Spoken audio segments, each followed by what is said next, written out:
Sa patuloy na pag-unlad ng figure skating sa Pilipinas, dumarami ang mga batang sumusubok at sumasali sa mga lokal na kompetisyon na siyang ikinatuwa ng two-time Winter Olympics figure skater na si Michael Martinez. Para sa buong detalye, alamin sa ulat ni teammate JB Junio.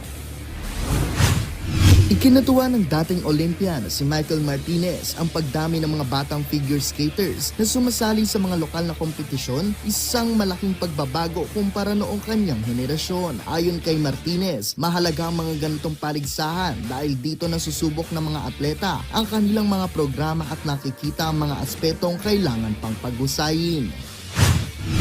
I'm very happy to see them skate and actually try it out and just try it out there. And there's actually a lot more skaters than before, so I'm very happy with that. And a lot of emotions are involved, but at the same time, it's very good for them because they get to like let it out and actually get used to it and know where their weaknesses and their strength to work on for the next competition.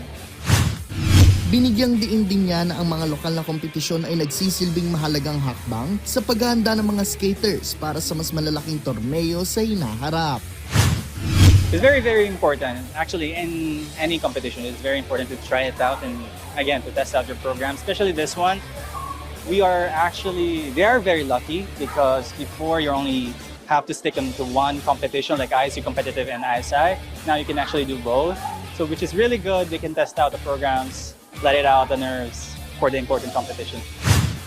Ibinahagi rin ng two-time Winter Olympian na malayo na ang narating ng figure skating sa bansa kumpara noong kanyang panahon dahil mas marami ng resources, opportunities at kompetisyon na maaaring salihan ng mga batang atleta. Ang daya! Ang daya! Nasaan